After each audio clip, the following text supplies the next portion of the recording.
Today I'm going to show you how to make a plant-based Kung Pao Tofu that's meatless but flavorful.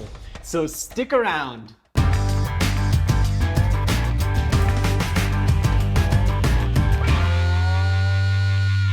Welcome back to No Recipes. I'm Mark Matsumoto and I'm here to show you how to elevate your everyday meals. So hit that subscribe button and ring that bell so you don't miss out. Unlike most Chinese American dishes which were invented stateside, Kung Pao Tofu is based off a classic Sichuan chicken dish called Kung Pao Tofu, which is loaded with fiery chilies and citrusy Sichuan pepper. I've taken inspiration from both styles today to create an easy stir fry that maintains the perfect balance between savory, spicy, sweet, and sour. It's not complicated, but there are a few tricks to ensure you get the most flavor from this dish. So let's start off with our ingredients. We're gonna be using a 400-gram block of firm tofu today and marinate it with a tablespoon of Shaoxing wine, 1 teaspoon of soy sauce, a 1/4 teaspoon of salt, and 1 teaspoon of potato starch. For the Kung Pao sauce, I'm using 2 tablespoons of Shaoxing wine, 1 tablespoon of Chinese dark soy sauce, 1 tablespoon of black vinegar, 2 teaspoons of doubanjiang, 2 teaspoons of sugar, a 1/2 teaspoon of potato starch, and a 1/4 teaspoon of ground Sichuan pepper. For the stir fry, we're gonna use 2 tablespoons of vegetable oil, 6 dried chili peppers, a handful of peanuts, a large clove of garlic, an equal amount of ginger, some scallions, and green and red bell peppers. The first thing you want to do is set the block of tofu on a few layers of paper towels. Gravity and capillary action will draw out excess water from the tofu, which will keep your stir fry from getting watery.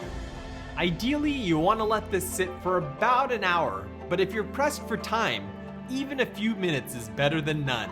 Now you want to slice the tofu into roughly 1-inch cubes.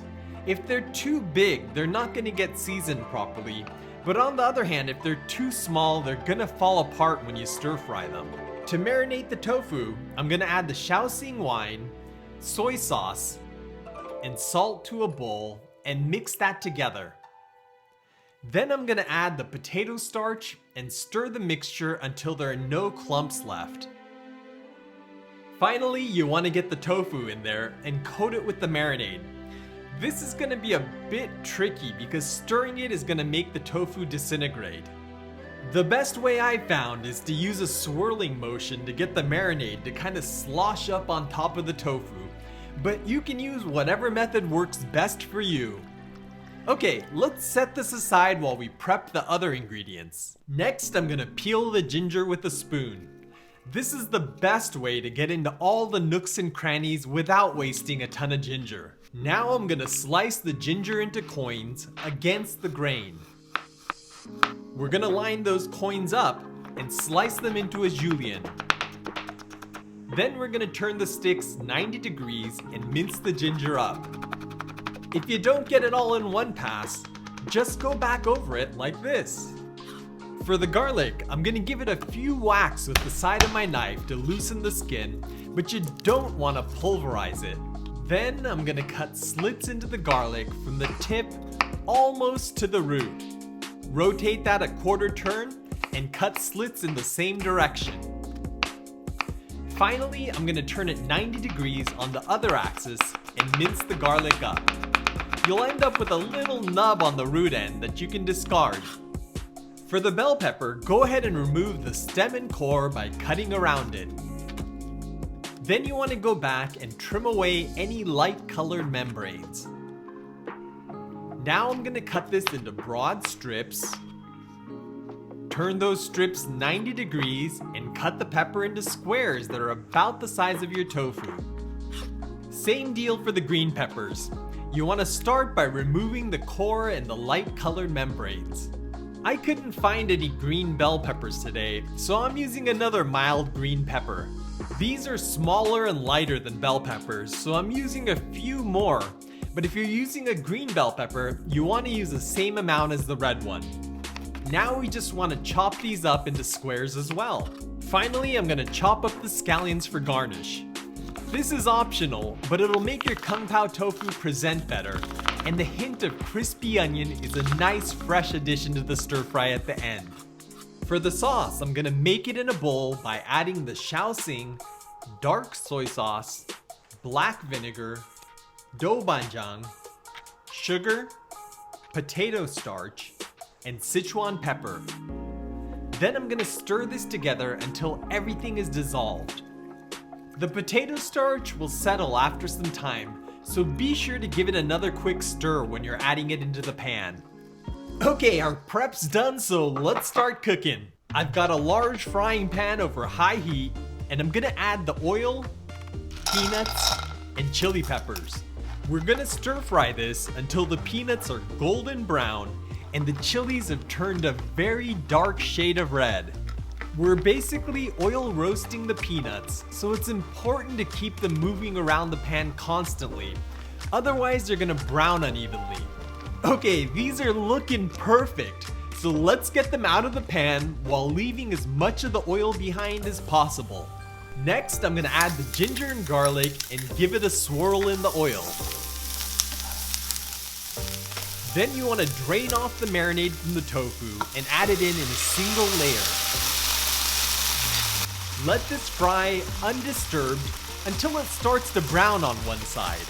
This can take a minute depending on how hot your pan is, but be patient, otherwise your tofu is gonna stick to the pan. Once the tofu is starting to brown, it's time to flip it over. The best way to do this without destroying the tofu is to toss them with the pan. But if you're not able to do this, then you can use a spatula. If you find the tofu is sticking to the pan, one possibility is that the pan wasn't hot enough when you added the tofu. The second possibility is that you haven't let the tofu brown for quite enough time. If it looks like it's sticking, you should be able to salvage it by letting it brown some more and then using a stiff spatula to scrape it off the bottom of the pan. After the second side of the tofu has started to brown, I'm gonna add the red and green bell peppers and give them a few tosses until their color really pops. I like my peppers to still be a little crisp, so you don't need to cook them for very long. Next, we're gonna return the oil-roasted peanuts and chilies to the pan. Give that a toss, and then the sauce goes in after giving it a quick stir. Now we just need to let the sauce thicken and coat all of the ingredients. I know you can see that this is looking pretty amazing, but I wish you could smell it. Okay, I think the sauce has had enough time to get comfy with all its friends, so our Kung Pao Tofu is done. Plate it up, and you have a mouth-watering stir-fry that'll give even the original a run for its money. I like to finish this off with a sprinkle of scallions, and you can also add some more Sichuan pepper if you like. With tender chunks of tofu that are seasoned to the core, paired with crunchy peanuts and crisp peppers, this healthier take on the Chinese takeout classic leaves nothing to be desired. Like most stir fries, the prep does take a bit of time, but you should still be able to throw this together in about the time it takes to make a pot of rice. That makes this the perfect meatless Monday dinner, or really any meal for that matter. Kung Pao Tofu is protein-packed and delicious, so I hope you'll give it a try. If you enjoyed this video, let me know you want to see more like it by giving this a big thumbs up and by sharing it with all your friends that are looking to eat less meat. As always, I want to thank my amazing patrons on Patreon who helped fund this video. If you're learning something new from my recipes, I hope you'll consider clicking the link up here to join the No Recipes crew and help support our future videos. We've hit 100 recipe videos on this channel while I wasn't looking, so go check some of those out, and I'll catch you in the next one. Check us out on Instagram at No